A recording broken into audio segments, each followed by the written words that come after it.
Sunny Kumar, audio connected नहीं, roll number mention नहीं किया। Good morning ma'am. Good morning. क्या चीज? ये चिड़िया है, खिड़की में बैठ के अंदर आ रही है, बच्चा निकाल। सृष्टि हमेशा माइक ऑन करके क्यों बात करती है? आप अपना नेम तो लिखे हो, रोल नंबर और आईडी कौन मेंशन करेगा?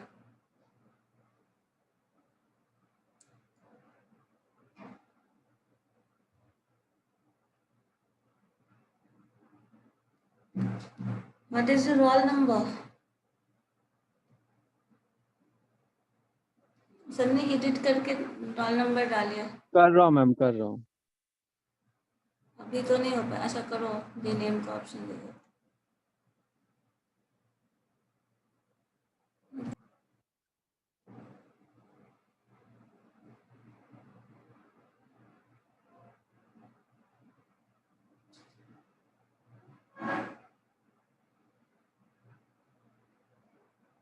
बचा है आपका जो कोएफिशिएंट ऑफ वेरिएशन था वो तो खैर याद हो गया होगा अब तक।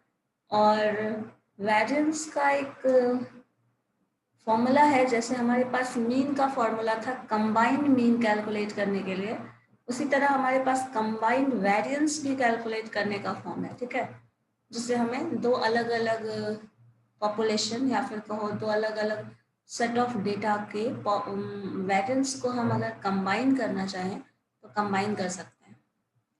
और एक और रिलेशन है जो कि बताता है जियोमेट्रिक मीन, हार्मोनिक मीन और अर्थमेटिक मीन आपस में कैसे कनेक्टेड है।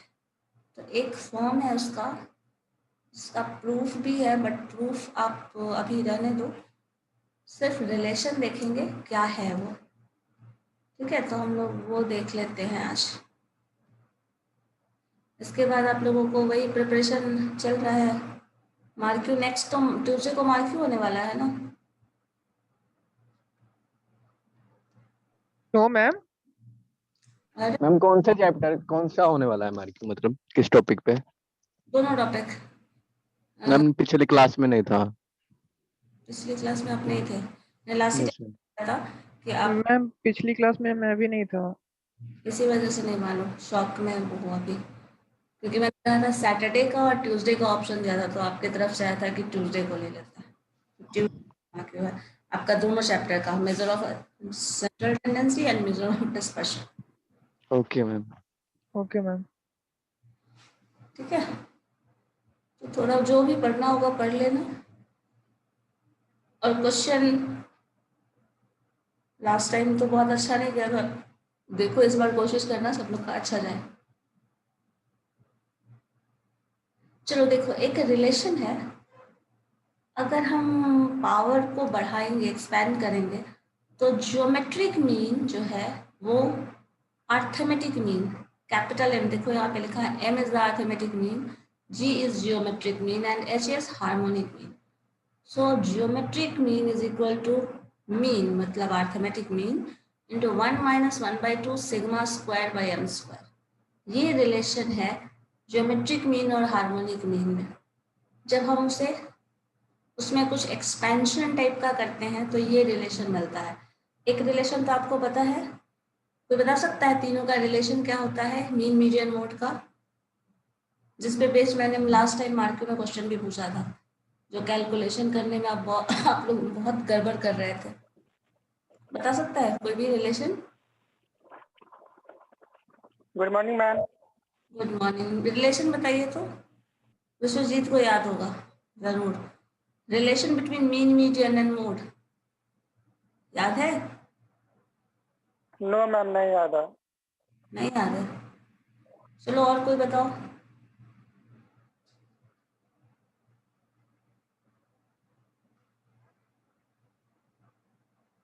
अच्छा, मैंने एक सजेशन दिया था आप लोगों को कि मीन मीडियन मोड एक डेटा का कैलकुलेट करने के लिए, एक ही सेट ऑफ डेटा का मीन भी निकालो, मीडियन भी निकालो और मोड भी निकालो, कैलकुलेट यस मैम। किया है? Yes ma'am. जब किए हैं तो मुझे ये बता सकते हैं सबसे ज्यादा वैल्यू किसका आया है, मीन का, मीडियन का या फिर मोड का? सबसे ज्यादा वैल्यू। हाँ, जो भी आप कैलकुलेशन किए हैं उसमें ऑब्जर्व किया होगा ना कि मीन मीडियन मोड में क्या डिफरेंसेस आ रहा है, सबसे ज्यादा किसका वैल्यू है, सबसे कम किसका वैल्यू है? एक minute ma'am. Mean median ma'am अगर एक ही डाटा से सारा निकालेंगे तब तो इक्वल होगा ना। नहीं नहीं, इक्वल इक्वल नहीं होगा मैम। पर एग्जैक्टली नहीं हो सकता है, किसी किसी केसेस में होगा, लेकिन हाँ नहीं होगा। इक्वल हो सकता है, अगर इक्वल होता है तो एक बहुत अच्छी प्रॉपर्टी है जो फॉलो करती है, बट हर केस में ऐसा होता नहीं है। इक्वल होता है तो एक नॉर्मल, मैम मीडियन का ज्यादा आया है। मीडियन सबसे ज्यादा आया है। Yes ma'am. अच्छा, और मीन? मैम मीन का मीन तीनों एक ही ऑब्जर्वेशन पे हम क्वेश्चन बनाया है, तो मीन का 47.09 आया है, मीडियन का आया बट अरेंज 46.75 और highest highest to lowest arrange करके बताओ, क्या lowest ma'am? Lowest to highest arrange करके बताइए, सबसे लोएस्ट किसका वैल्यू है? मैम सबसे लोएस्ट है आपको मैम मोड का है। Mode is the lowest. Yes ma'am. अच्छा, ऐसा केस है, कुछ गड़बड़ नहीं की हो ना? No ma'am.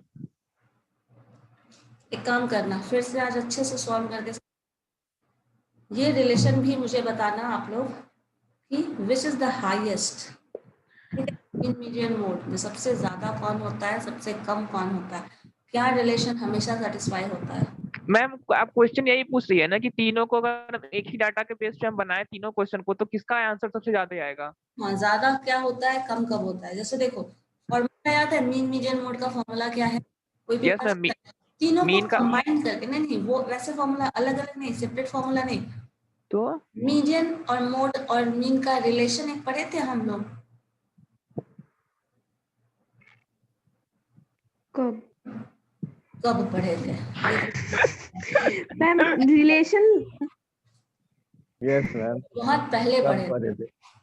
कब पढ़े थे, ये क्वेश्चन बहुत इंटरेस्टिंग है, बट बताओ इस पे। अच्छा, फर्स्ट क्वेश्चन याद करो मार्क्यू का, लास्ट टाइम का जो रिलेशन पूछा था मैंने, हाँ वो याद 3 है ma'am. Median equal to 3 median हाँ मैम है ना मैम। वो था क्या, mean minus mode equal to 3 into mean minus median? हाँ मैम हाँ, जरा वो मार्क्यू का क्वेश्चन फिर से डिस्कस करवाइएगा, तो क्वेश्चन समझ में नहीं आया था इसलिए नहीं बना था मेरे से। क्वेश्चन ही समझ नहीं आया था। Yes ma'am. अच्छा, वो भी अब डिस्कस करना है, यस मैम। तो वो डिस्कस करेंगे तो फिर तो तब तक तो नेक्स्ट मार्क्यू है ट्यूसडे को, फिर डिस्कस कब करेंगे? मैम अब नेक्स्ट मार्क्यू भी इसी बेसिस पे लीजिएगा ना जो पहले वाला मार्क्यू ली थी। दोनों, हाँ दोनों, उसमें और भी कुछ एक्सटेंशन होगा, एग्जैक्टली वही। हाँ ठीक, हाँ तो पहले वाला मैम पता होगा तब ना फिर दूसरा वाला भी देंगे। तो पहले वाला, अब तक आप कहाँ थे, इतने टाइम हो गया है, अभी हुआ है फर्स्ट वीक, मतलब फर्स्ट वीक ऑफ आपका ये जो था, सोच रहे थे मैम आज बोलूंगी आज बोलूंगी। अभी तक डिस्कशन ही नहीं हुआ। Yes ma'am. रिलेशन कब पढ़े थे, मैंने बताया था रिलेशन, और कब पढ़े थे आपको पता ही नहीं है? जब मैम अब आई थी तब पढ़ाई थी। नहीं, उसके बाद ऑनलाइन में याददाश्त बहुत तेज है तुम्हारा। बहुत ज्यादा। चलो हो गया, चल शांत रहो।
तो रिलेशन के बेसिस पे भी बताया जा सकता है कि कौन सा हाईएस्ट होगा, ये भी एक प्रॉपर्टी है। खैर अभी हम लोग जो देख रहे हैं पहले वो देख लेते हैं, हम डिस्कस करेंगे बाद में।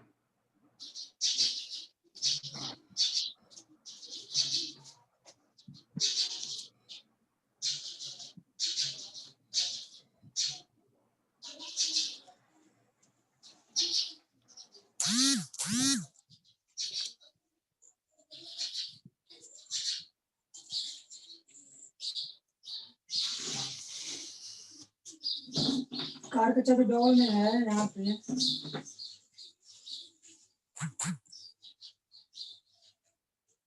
यहाँ पर ले जाइए।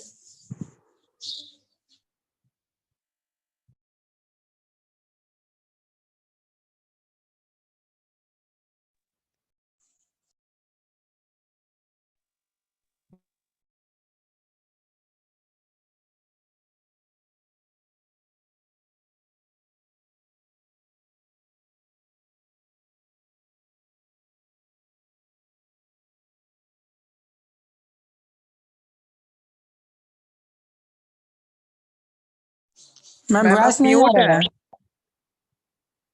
मैम वॉइस नहीं आ रहा है आपका। अब आ रही है। हाँ bar G is equal to m 1 minus 1/2 sigma square by M square. ये आपका ज्योमेट्रिक मीन का मीन से रिलेशन है। मीन का square, the square of mean minus geometric mean का square is equal to sigma square. मतलब अगर देखो ये सब रिलेशन आपको इसलिए याद रखना है ना, अगर आपको वेरिएंस पता है, कोई एक एवरेज पता है, तो जियोमेट्रिक मीन निकाल सकते हो, जो कि आपको कैलकुलेशन करना जिसका मुश्किल होता है, पता है ना। आपको सिग्मा स्क्वायर कैलकुलेट कर लेते हैं, कैलकुलेशन में आपको स्टैंडर्ड डेविएशन और वेरिएंस वगैरह कैलकुलेशन करने के लिए आ जाता है, वो कर लेते हैं। एम स्क्वायर ऑब्वियसली वेरिएंस निकाला है तो मीन भी निकाल लेंगे, जियोमेट्रिक मीन यहाँ से निकाल सकते हो, ठीक है। मतलब ज्योमेट्रिक मीन अगर कैलकुलेट करने के लिए स्पेशली आपको डेटा करना जरूरत नहीं पड़े, तो आप आराम से वेरिएंस और मीन पता है तो ज्योमेट्रिक मीन निकाल सकते हो। सिमिलरली आप हार्मोनिक मीन भी निकाल सकते हैं अगर आपको मीन पता है, अर्थमेटिक मीन पता है, वेरिएंस पता है। तो 1 माइनस सिग्मा स्क्वायर और एम स्क्वायर है, एम स्क्वायर मीन का स्क्वायर एम और ये वैल्यू, मतलब इसकी हेल्प से आपको हार्मोनिक मीन और यहाँ पे मीन, सिर्फ आपको मीन पता है तब आप जियोमेट्रिक मीन भी निकाल सकते हैं, मीन और वेरिएंस पता है तो, ठीक है। इस तरह से क्या है, ये सारा रिलेशन बता रहा है। आपको जियोमेट्रिक मीन मालूम है, हार्मोनिक मीन निकालो, हार्मोनिक मीन मालूम है, जियोमेट्रिक मीन निकालो। इन सब का रिलेशन का सिर्फ यही मतलब है। किन्हीं दो के हेल्प से आप थर्ड निकाल सकते हो। और आपको पता है कि calculation of harmonic mean is quite tedious. Geometric mean ये भी कॉम्प्लेक्स है, सॉल्व करना बहुत आसान नहीं है, इसका भी कैलकुलेशन मुश्किल है। लेकिन अगर कहीं पूछा जाता है या फिर सब कुछ पूछा जाए तो आप ये बता सकते हैं। सिग्मा स्क्वायर मालूम है, ये निकालना आपके लिए नहीं है, बहुत अच्छे से सीख चुके हैं। एम स्क्वायर निकालना बहुत अच्छे से सीख चुके हैं, तो जी निकाला जा सकता है, ये दोनों तो जी निकल जाएगा। सिमिलरली एम स्क्वायर मतलब मीन स्क्वायर मालूम है, सिग्मा स्क्वायर मालूम है, तो इन दोनों के हेल्प से आप हार्मोनिक मीन भी निकाल सकते हो। इसी तरह ज्योमेट्रिक मीन, इन तीनों फॉर्मूला से हम ऐसे कैलकुलेशन कर, ये फॉर्मूला याद रखिएगा। फिर आपका कोएफिशिएंट ऑफ डिस्पर्शन, ये तो आई थिंक मुश्किल नहीं है, ये तो आया हुआ है, इसमें बहुत ज़्यादा कंफ्यूजन वाला तो कुछ नहीं बचा हुआ है। Based on range a minus B A plus B, हर केस में देखना जहाँ डिनोमिनेटर होगा वहाँ प्लस होगा, न्यूमरेटर होगा माइनस होगा। न्यूमरेटर में अगर रेंज पे minus B A plus B, coefficient of variance dispersion quartile deviation कर रहे हैं तो q plus 1/2 q3 plus q1/2, 2 cancel, so ये माइनस फिर से आ जाएगा। ऊपर आपका न्यूमरेटर देखो सेम है, minus coefficient based on mean deviation. Mean deviation में क्या करना है, मीन डेविएशन रख लीजिए जो कैलकुलेट करके लाए हैं एग्जैक्टली वो value, divided by the average, जहाँ से आप मीन डेविएशन कैलकुलेट कर रहे हैं। डेविएशन से मीन से कैलकुलेट कर रहे हो, यहाँ एक्स बार लिखोगे। अगर आर्बिट्रेरी कांस्टेंट से कर रहे हो तो ए लिखोगे, मोड से कर रहे हो तो मोड लिख दोगे, हम कहीं भी किसी भी आर्बिट्रेरी पॉइंट से निकाल सकते हैं। जरूरी नहीं है कि वो एक्स बार से ही कैलकुलेट हो, मीडियन से ही कैलकुलेट हो, मोड से ही कैलकुलेट हो, किसी भी आर्बिट्रेरी पॉइंट से हो सकता है। और आर्बिट्रेरी पॉइंट कहने का मतलब है that arbitrary point can be mean, can be median, can be mode, तो कुछ भी हो सकता है। मीन डेविएशन का फॉर्मूला डिवाइडेड बाय जो भी आप एज अ एवरेज जो टर्म घटा रहे हैं, साइन माइनस ए जो लिखते थे, then that A would be here. अगर स्टैंडर्ड डेविएशन की बात करें तो that is sigma by X bar. और इसी स्टैंडर्ड डेविएशन मतलब कोएफिशिएंट ऑफ स्टैंडर्ड डेविएशन जो हम निकाल रहे हैं बेस्ड ऑन दिस, इसमें अगर हम 100 से मल्टीप्लाई कर देते हैं तो उसको हम कोएफिशिएंट ऑफ वेरिएशन बोलते हैं। कोएफिशिएंट ऑफ वेरिएशन में कुछ भी नहीं होता, जो आपका स्टैंडर्ड डेविएशन का आप सीडी निकालते हैं उसमें सिर्फ 100 से मल्टीप्लाई कर दो। 100 से मल्टीप्लाई करने का मतलब होता है परसेंटेज में कन्वर्ट कर देना। जो कंपैरिजन जैसे होता है ना, किसी कंपनी का ग्रोथ देखना है तो दो अलग अलग कंपनीज है, दोनों अलग अलग तरह की कंपनी है, तो आप उसमें कंपेयर कर रहे हैं क्योंकि हर कंपनी का वर्किंग एनवायरनमेंट, जो क्राइटेरिया है, जो बिजनेस एक्सपेंशन होगा वो सब अलग अलग होगा। तो आप एक ही बेसिस पे दोनों को कंपेयर नहीं कर सकते। जब ऐसे हम कंपेयर नहीं करेंगे तो हमें कोएफिशिएंट ऑफ वेरिएशन का यूज करना पड़ता है। कोएफिशिएंट ऑफ वेरिएशन कहाँ यूज होगा? जब दो अलग अलग सेट ऑफ पॉपुलेशन को आप कंपेयर कर रहे हैं। आप अपने कॉलेज को किसी और कॉलेज से कंपेयर कर रहे हैं तब आप कोएफिशिएंट ऑफ वेरिएशन यूज करेंगे। अपने क्लास से किसी दूसरे क्लास को कंपेयर कर रहे हैं तब यूज करेंगे, क्योंकि सेम पॉपुलेशन में कोएफिशिएंट ऑफ वेरिएशन या फिर इस टर्म का हम इस्तेमाल नहीं करते। कभी कभी इस केस में भी कर लेते हैं, बट कोएफिशिएंट ऑफ वेरिएशन का कंपैरिजन होता है, हम ये फॉर्म ही करते हैं तो अलग अलग सेट ऑफ पॉपुलेशन को कंपेयर करने के लिए। जब आपके क्लास में जो वेरिएशन है वो मेजर करना है तो हमें सिग्मा निकाल। मैम वॉइस नहीं आ रहा है। नेटवर्क एरिया में हूँ, अब आ रही है आवाज?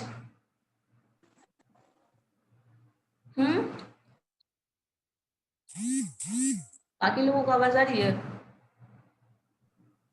Yes ma'am. Yes ma'am. देखो, तो जब हम कोएफिशिएंट ऑफ वेरिएशन जब आपके क्लास में ही आपके क्लास में कंपैरिजन करें, ये इसका मार्क्स इससे अच्छा है, इससे कम आया है, ऐसा कंपेयर करें, या फिर विद इन ऑफिस अगर आप वर्किंग एनवायरनमेंट की बात करना चाहो एज अ मैनेजमेंट स्टूडेंट, तो आप वर्किंग सेम कंपनी में अगर अलग अलग लोगों का परफॉर्मेंस देखा जाए तो वो हम वेरिएंस से कंपेयर करते हैं। सेम कंपनी में सबका सैलरी जो डिफरेंसेस है वो देखना चाहें तो हम वेरिएंस निकालेंगे। लेकिन अगर वही हम दो अलग अलग कंपनी का सैलरी में डिफरेंसेस देखना चाहें तो हम coefficient of variation for first company और coefficient of variation for second company निकालते हैं। और दोनों कंपनीज अलग अलग है, अब दोनों का अलग अलग, जैसे अभी ये निकालो, इसका एक कंपनी आपकी कंपनी है जहां आप काम करते हो, सिग्मा बाई एक्स बार निकाल लो, पहले अपनी कंपनी का वेरिएशन निकाल लो, उससे मीन निकाल लो, 100 से मल्टीप्लाई कर दो। ये करने से होगा क्या, परसेंटेज में आया, मतलब आपके क्लास नहीं, आपके कंपनी का जो सैलरी का वेरिएशन है मान लो वो 40% है। किसी और कंपनी की बात करें उसमें जो सैलरी का वेरिएशन है, क्योंकि 100 से मल्टीप्लाई करने के बाद ये परसेंटेज में ही आएगा, आपको पता है 100 से मल्टीप्लाई करते हैं तो परसेंटेज ही आता है। तो यही कंपनी हम किसी और कंपनी का देखें, सैलरी में जो डिफरेंसेज है मान लो वो 60% आता है। अब आप कंपेयर कर सकते हैं कि यहाँ जो सैलरी का वेरिएशन है वो 40% है और वहाँ जो सैलरी का वेरिएशन है वहाँ 60% है। मतलब वहाँ ऐसा हो सकता है, जो दूसरी कंपनी है वेरिएशन ज़्यादा है ना, तो ऐसा हो सकता है कि किसी का सैलरी बहुत ज़्यादा हो और किसी का सैलरी बहुत कम हो, क्योंकि वेरिएशन ज़्यादा है, वेरिएशन ज़्यादा है मतलब डिफरेंस ज़्यादा होगा। और हमारे यहाँ 40% ही वेरिएशन है, मतलब ऐसा है जो सैलरी का जो डिफरेंस है लोगों के बीच, अलग अलग लोगों को जो सैलरी मिल रही है वो डिफरेंस जो है वो कम है। अगर कम है तो कोएफिशिएंट ऑफ वेरिएशन जो है वो कम होगा। वेरिएशन कम है मतलब सिमिलरिटी ज़्यादा है, सिमिलरिटी ज़्यादा है मतलब सबका सैलरी लगभग एक जैसा है, 2000, 4000, 10,000 का डिफरेंस है, 20,000 का डिफरेंस है मैक्सिमम, ऐसा कुछ है, हाईएस्ट टू लोएस्ट ऐसा हो सकता है, या फिर बहुत बहुत ज़्यादा तो 40,000 तक का डिफरेंस है, ये है। लेकिन अगर वही चीज़ ज़्यादा है, 60% वेरिएशन दिखा रहा है, तो हो सकता है किसी का सैलरी 1 लाख हो और किसी का सैलरी 20,000 हो, तो ये वेरिएशन जो है वो ज़्यादा दिख रहा है। या फिर 60% में रखना चाहो तो किसी का 80,000 है, किसी का 20,000 है, तो ये डिफरेंसेस जो है वो ज़्यादा है। अगर हमें ऐसे कंपेयर करना होता है तब हमें ये डिफाइन करना पड़ता है। और ये जो है ये पोर्शन, ये स्टैटिस्टिकली डिफाइन नहीं किया गया है। ये यूज, मैंने कहा ना, जितना भी टेक्निक आप ये पढ़ रहे हैं क्वांटिटेटिव मेथड्स में, वो on the basis of requirement in सबको डेवलप किया गया है। ये पहले से, बहुत पहले से नहीं था। जैसे ये कोएफिशिएंट ऑफ वेरिएशन जो है, एप्लीकेशन होने की वजह से कंपैरिजन, जो कंपनी में हम लोग चेंजेस मेजर कर रहे हैं, कंपैरिजन करना शुरू कर देते हैं, तो वहाँ पे इसका यूज होता है। इसलिए इस टेक्निक को, इस वर्ड को, इस फॉर्मूला को डिराइव किया गया है। पहले डिफाइन नहीं किया गया था। ये बहुत, मतलब इसका स्टैटिस्टिकल सिग्निफिकेंस बहुत ज़्यादा नहीं है, बट हम यहाँ क्वांटिटीज को कंपेरेबल बनाने के लिए इस फॉर्म को यूज करते हैं। और ये इसका एप्लीकेशन ज़्यादा होता है मैनेजमेंट फील्ड में। जब हमें दो अलग अलग, या फिर दो अलग अलग कंट्रीज ले लो, दो अलग अलग कंपनी लेने हैं, दो अलग अलग कॉलेजेस ले लो, दो अलग अलग यूनिवर्सिटीज ले लो, तो इस तरह से आप कंपेयर करने वाले हैं, तब आपको इसकी जरूरत पड़ेगी। जैसे लोगों ने एक क्वेश्चन भी क्लास में डिस्कस किया था, जिसमें दो अलग अलग कंपनीज थी, चाय की, एक कोलकाता एक मुंबई वाले में, तो उसमें किसका प्रोडक्शन ज़्यादा होता है, किसमें क्या वेरिएशन है, किस कंपनी का डिमांड कितना ज़्यादा होता है, तो कंपैरिजन करने के लिए हम लोगों ने क्वेश्चन सॉल्व किया था। तो ये कंपैरिजन के लिए ही ये पूरा का पूरा, ये पूरा सेट जो है, ये कंपैरिजन करने के लिए ही स्टैंडर्डाइज किया गया है। ये भी कंपैरिजन के लिए है। एक डेटा सेट का ये बना लो, दूसरे डेटा का ये बना लो, मतलब आपके क्लास का एक हम ऐसा बना लें, रेंज का ये कोएफिशिएंट ऑफ डिस्पर्शन, किसी और क्लास का बना लें, अब कंपेयर कर सकते हैं। नहीं तो हम इस तरह से इसके रेंज को उसके रेंज से कंपेयर नहीं कर सकते, ये हमारे पास राइट नहीं है, क्योंकि आप में अलग वेरिएशन है, अलग सिचुएशन है, अलग इन्वायरमेंट है आपके क्लास का, तो किसी और का क्लास का इन्वायरमेंट अलग है। दोनों को स्टैंडर्डाइज करना पड़ेगा, फिर हम कंपेयर कर सकते हैं। तो ये जो तरीका है ये पूरा, वो सारा स्टैंडर्डाइजेशन का तरीका है कंपेरेबल बनाने के लिए। क्योंकि अगर दो अलग अलग फैमिलीज को साथ मान लो हम कंपेयर कर रहे हैं, तो दोनों फैमिलीज का इन्वायरमेंट अलग होगा, पास्ट अलग होगा, फ्यूचर अलग होगा, जो जिस इन्वायरमेंटल कंडीशन, लिविंग स्टैंडर्ड, सबकी बात करो, जो भी टर्म, जितने भी डायमेंशन की आप बात करो, सब अलग है। तो कंपैरिजन का तो कोई बेस ही नहीं होता। अब इसमें कंपेयर कर सकते हैं, नंबर ऑफ चिल्ड्रन जितने हैं दोनों फैमिली में, हम उसके बेसिस पे कंपेयर कर सकते हैं। एजुकेशन लेवल है, उसके बेसिस पे कंपेयर कर सकते हैं। तो एजुकेशन लेवल भी है, वो भी उसके लिविंग कंडीशन पे डिपेंड करता है। तो हमें यहाँ पे स्टैंडर्डाइज करना पड़ता है। ये स्टैंडर्डाइजेशन है, जिसके बाद ही आप कंपैरिजन कर सकते हैं दो अलग अलग पॉपुलेशन को, अदरवाइज कंपेयर नहीं कर सकते। जैसे हम अगर इंडिया और अमेरिका की बात करें, कंपेयर कर रहे हैं, दोनों दो अलग अलग कंट्रीज है, डेवलपिंग कंट्रीज है, डेवलप्ड कंट्रीज है, और दोनों का लिविंग स्टैंडर्ड डिफरेंट है। तो हम अगर कंपेयर करेंगे तो कुछ तो कॉमन ऑरिजिन ऐसा मिलना चाहिए, कुछ भी ऐसा पॉइंट कॉमन दिखना चाहिए जिसके बेसिस पे हम कंपेयर करें। हर फील्ड में हम कंपेयर एक साथ नहीं कर सकते, तो कंपैरिजन का बेस बनाने के लिए इस चीज का यूज किया जाता है। बस इतना ध्यान में रखिए। मैम मार्किंग कब लेंगी? ट्यूसडे, कब मैम? ट्यूसडे को। सैटरडे, मंडे, संडे है आपके पास, ट्यूसडे।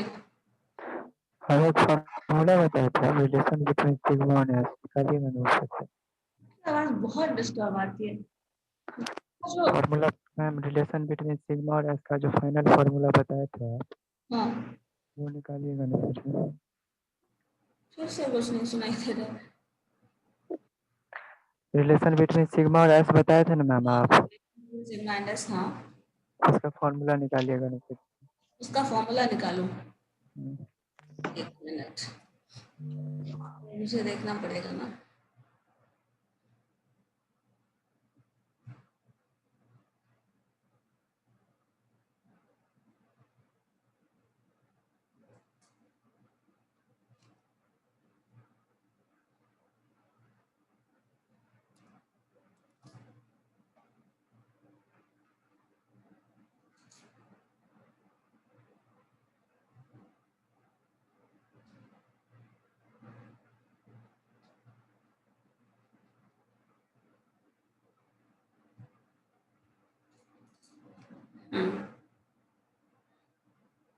बोलिए,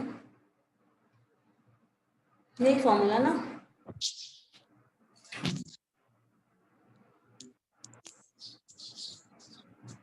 इसका बोलिए। जो मैम इसका जो फाइनल रिलेशन था वो कहाँ पे निकलता है? फाइनल इक्वेशन ये है, ये term, this term is being replaced by sigma square, ये टर्म ये बचा, ये टर्म तो 0 हो गया 2 का मल्टीपल वाला, ये S square equal to sigma square plus X bar minus A का होल स्क्वायर, यही x ना? माइनस ए का होल स्क्वायर। और अगर ये 0 हो जाएगा तो ये इतना एग्जैक्टली इक्वल हो जाएगा, बस इतना है। एक मैम वेरिएंस का भी केस बताए थे ना आप? वेरिएंस का केस सिग्मा स्क्वायर वाला केस बताए थे, जिसका फॉर्मूला शायद 1/n समथिंग अप्लाई करके था। बात है ना, वेरिएंस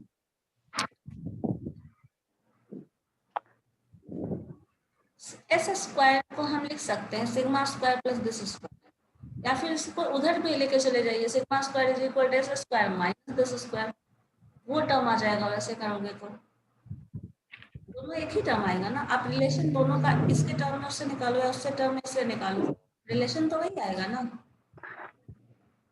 या मैम एक केस जो आपने बताया था ना कि sigma square equal to n square 1/n sigma F D का square minus 1/n sigma F D का स्क्वायर वाला, तो बोले थे कि ये केस वेरिएंस में आता है। ये वेरिएंस होता है। वो तो अलग केस है, आप जो बताए थे कल वो अलग केस है। Sigma square equal to n square 1/n sigma F D का whole square minus under bracket 1/n sigma F D का होल स्क्वायर ब्रैकेट क्लोज। अच्छा, किसी को समझ में आ रहा है क्या बोल रहे हैं? कोई बता सकता है? मुझे बहुत ज्यादा मुंह से माइक निकाल के बोलो।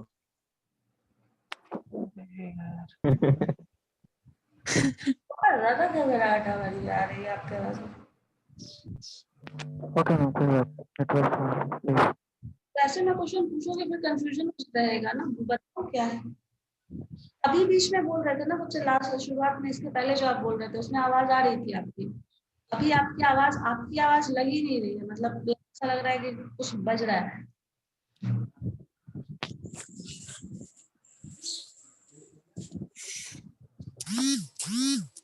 कोई गीत गा रहा है। अच्छा देखना, इसको करके मुझे होगा तो फिर व्हाट्सएप पे पूछ लेना क्या कंफ्यूजन है। मैम हाँ बोलिए। अभी जो आप दिखाई वो क्या था? ये हम लोगों ने जो लास्ट क्लास में पढ़ा था वो था सिग्मा स्क्वायर और इसका रिलेशन, ये पढ़े थे ना हम लोग सेकेंड लास्ट में, जो डिराइव किया था।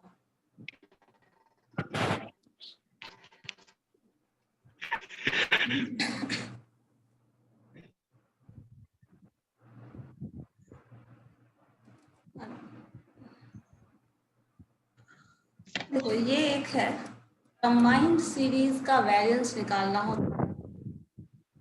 अगर जैसे हम लोगों के पास था ना एक रिलेशन, कंबाइंड मीन निकालते थे। कंबाइंड मीन निकालने का फॉर्मूला था हमारे पास एक्स बार, जो हम निकालते थे combined mean X bar is equal to n1 x1 bar plus n2 x2 bar, this being divided by n1 plus n2। ये हमारा फॉर्मूला था मीन को कैलकुलेट करने का, कंबाइंड मीन को कैलकुलेट करने का। इसी तरह वेरिएंस को कैलकुलेट करने का फॉर्मूला हमारे पास ये है।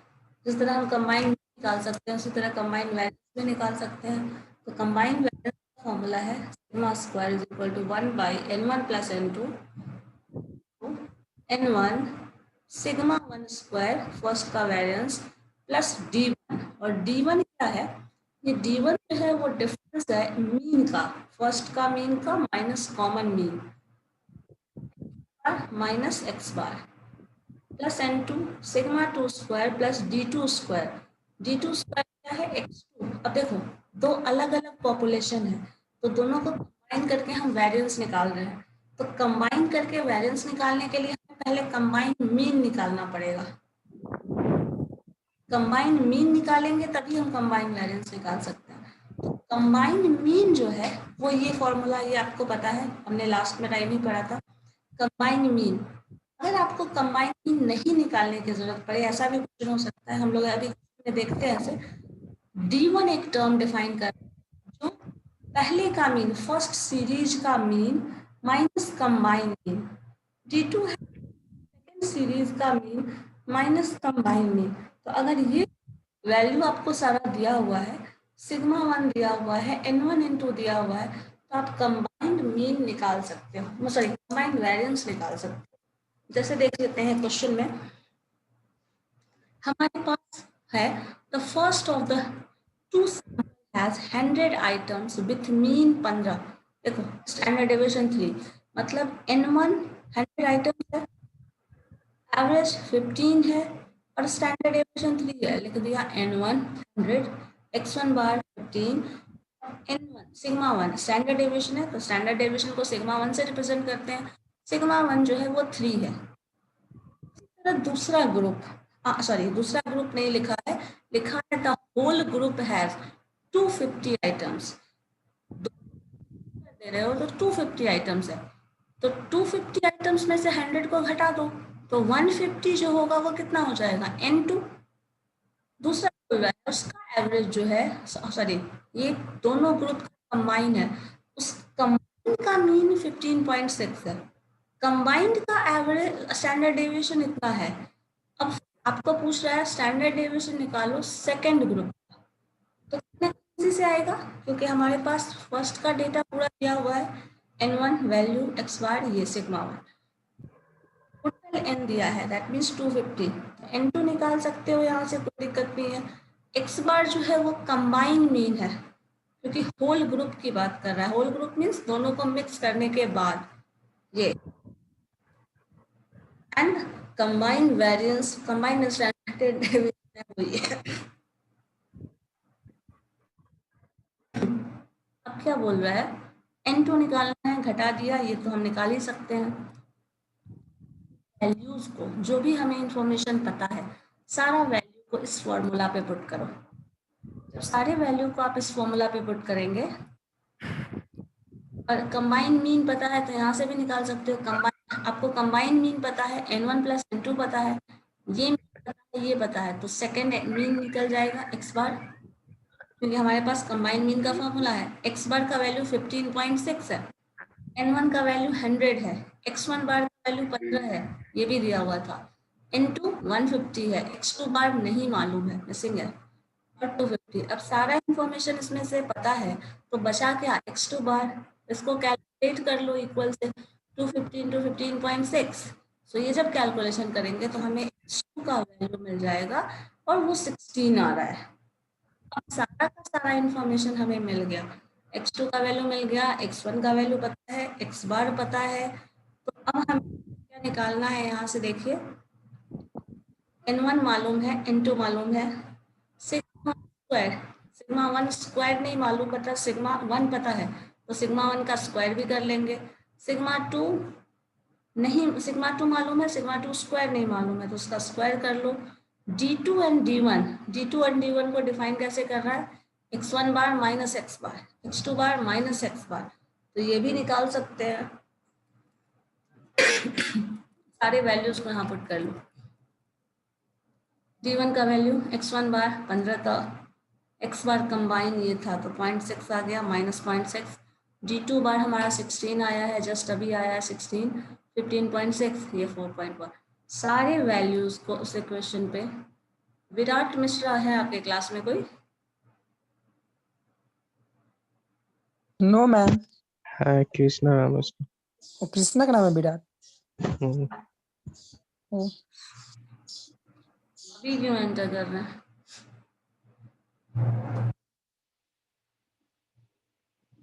एडमिट कर लूं? श्योर हो कृष्णा ही है?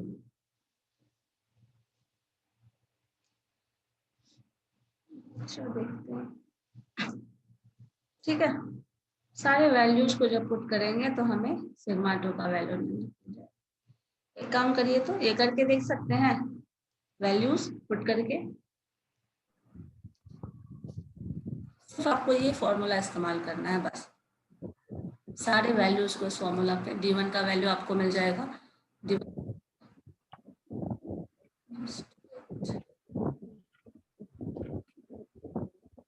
Virat Mishra what is your roll number? Ma'am Krishna Kumar, Virat Mishra नहीं मैम, वो नहीं हो रहा था मेरा 2-3 दिन से। आज आज कृष्णा कुमार, रीनेम करो, रोल नंबर मेंशन करो। Okay ma'am.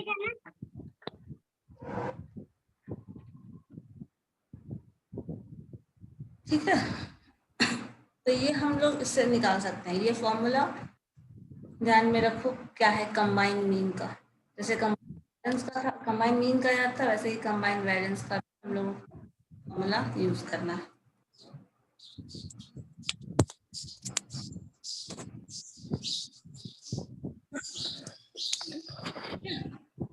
बन जाएगा?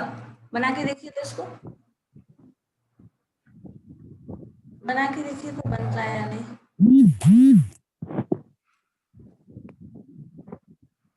सॉल्व करो। और हाँ, मार्किंग के क्वेश्चन में, हाँ चलो बोलो, क्या किसको कंफ्यूजन था? बोल रहे थे ना मार्किंग वाले में। मैम हाँ बताइए। मैम जो फर्स्ट वाला जो क्वेश्चन है ना, हाँ मैम एक बार बता दीजिए ना मैम। फर्स्ट वाला क्वेश्चन को। यस मैम, ये mean is equal to 3 median minus mode. यहाँ पे 1/2 रखिए ना, आ तो जाएगा। एक minute. Mean is equal to what times, question में है mean is equal to, mean लिख रहे हैं, mean is equal to what times, मतलब क्वेश्चन मार्क है, 3 टाइम्स मीडियन था। Yes ma'am. 3 times median minus minus mode. Mode, ठीक है। अब देखो, हम लोगों को रिलेशन अभी किसी ने डिस्कस किया था, इसका रिलेशन पता था क्या होता है? रुचि आपने बताया था, बताओ। क्या दुर्गेश बता रहे थे, तो बताएंगे तो पता नहीं चलने वाला। विश्वजीत आप बताओ, कोई बता रहा था ना? क्या क्या फिर से विराट मिश्रा ही आ रहा है। देखो, m is equal to 1/2, 3 times median. Formula है आपके पास जो आपको याद नहीं है, मोड।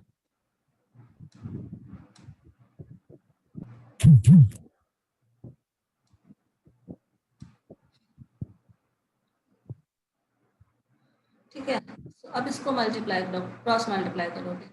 जब यहाँ क्रॉस मल्टीप्लाई करोगे तो हो जाएगा 2 times mean is equal to 3 times median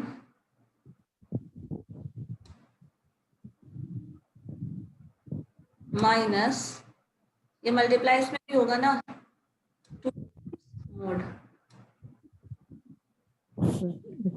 common है ना, कॉमन है, हो चुका है, मतलब सिंपली मोड हो जाएगा।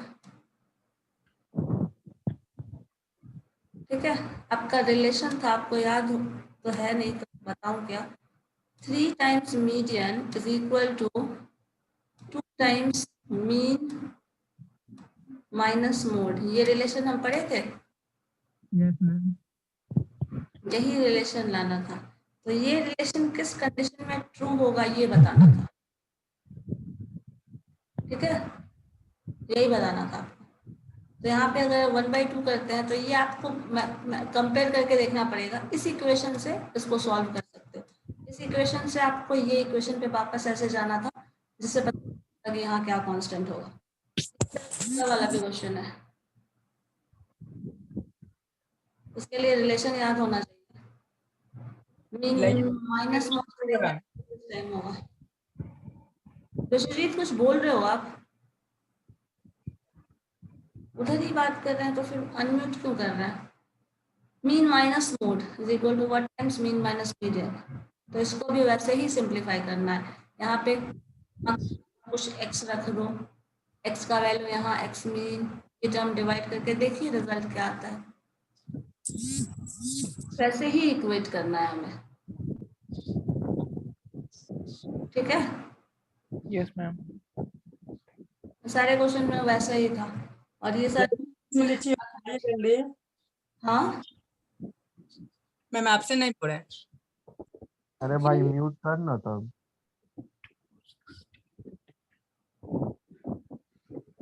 फिर इसी तरह arithmetic mean of n numbers, ये मैंने बताया था। Arithmetic mean of n numbers, n number का अगर हम अर्थमेटिक मीन निकालें तो क्या होगा। अब n नंबर में आपको क्या करना है, नंबर उठाओ 1 2 3 4। n नंबर मीन्स कोई भी नंबर कहीं तक जा सकता है, 1 से 2 से 3 लेकर हम चले सकते हैं up to n। n terms का अर्थमेटिक मीन पूछ रहा है। अब n टर्म्स का अर्थमेटिक मीन कैसे निकालते हैं, n नंबर्स है तो 1/n तो लिखोगे, डिवाइड करने के लिए, मीन निकालने के लिए समेशन करना है किसका, सारे टर्म्स का, 1 + 2 + 3 इस तरह करते चले जाओ। कहाँ तक सम करना है, अप टू n तक, क्योंकि n टर्म्स है इसमें। और ये टर्म हम लोग पढ़े हैं, सम ऑफ n नंबर्स का एक सीरीज है, तो उसको हमने, उसका फॉर्मूला होता है, उसका एक फॉर्मूला है सम ऑफ n नंबर्स का is n × n + 1/2।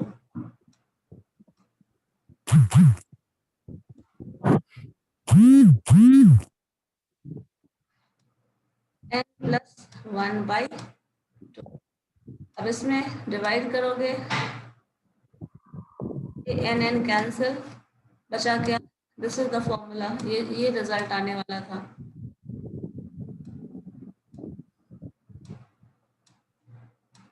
This is the mean of n numbers.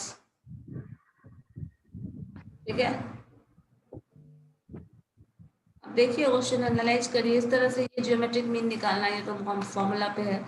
Algebraic sum of deviation of 20 observation measured from mean. Algebraic sum of deviation, sum of deviation का formula क्या होता है, deviation summation xi minus x, अब xi minus a, तो वहां पे measured from 30, तो x जो a है वो 30 है, वो रिजल्ट आ रहा है 2 है, तो वैल्यू क्या होगा, फॉर्मूला पे रिजल्ट आ जाता है, जिसमें आपने आंसर शायद आपकी तरफ से आया भी था 30 पॉइंट समथिंग। कौन सा major of central tendency suitable है, स्टूडेंट ऑफ क्लास के हाइट्स का हम कंपेयर करें, एवरेज सेल कंपेयर करें। अब इसमें मैंने ये एक क्वेश्चन देखिए, आपको ये भी डिपेंडेंट, जो मैंने एक क्वेश्चन एक डेटा, जो काम कहते हैं करते हो नहीं पता नहीं, बट जो भी मैंने काम कहा है ना करने को, वो लॉजिकल है, करके देखिएगा तभी सीख समझ में आएगा। मीन मीडियन मोड निकालना है एक ही डेटा से, निकाल के देखिए मीन मीडियन मोड में क्या रिलेशन है, ये पता चल जाएगा। हमेशा इक्वल आता है, कभी ग्रेटर लेस, क्या कंडीशन आता है, ये इससे पता चलेगा। तो आपको इसीलिए मैंने एक ही डेटा के लिए निकालने को कहा था, कंपेयर करके देख लो कौन सा ज्यादा है, क्या रिलेशन है मीन मीडियन मोड में, ये पता चल जाएगा। ठीक है, इस तरह उसी तरह का सारा क्वेश्चन आपके पास है। Most stable measure of central tendency, algebraic sum of deviation of set of n values, ये भी पढ़े हैं हम लोग प्रॉपर्टीज ऑफ मीन में। Median is not affected by extreme values, true और फॉल्स बताइए। सेट ऑफ डेटा, ये वैल्यू है, कंबाइंड सेट का मीन निकालना, ये तो कैलकुलेशन है। Harmonic mean of n numbers is the reciprocal of arithmetic mean of reciprocal of numbers, false. Mean median mode have same unit, सही है गलत है बताइए। ज्योमेट्रिक मीन है appropriate average when emphasis is on the rate of change rather than amount of change, ये भी आपको बताना था। जब सोच के देखो, mean lies between median and mode, whether this statement is true। अब इस क्वेश्चन का भी आंसर आपको यहीं से मिल जाएगा, ये अगर पढ़े, ये कंपेयर कर लिया तो कौन सा रिलेशन हमेशा सही है, इसी से मिल जाएगा। जो लास्ट क्वेश्चन है उसका भी आंसर मिल जाएगा। इतना क्वेश्चन तो मैंने पूछा भी नहीं था। ठीक है,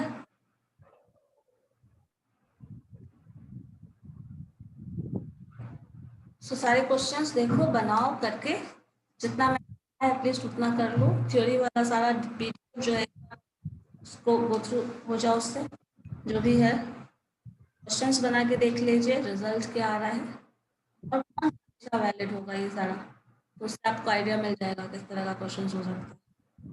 और जितना बताया है उतना थ्योरेटिकल पॉइंट्स वो देख लीजिए, डेटा से जो इन्फॉर्मेशन मिलना है वो ले लीजिए, बस इतना ही करना है आपको। ठीक है, तो बहुत ज़्यादा दिक्कत नहीं होने वाली है। ठीक है, यस मैम। ओके देन फिर तो करते हैं नेक्स्ट ट्यूसडे को ही होगा, नहीं मेरी क्लास नेक्स्ट ही है, वही है, तो आप उसके लिए प्रिपेयर हो जाओ। एक मिनट रुक जाओ।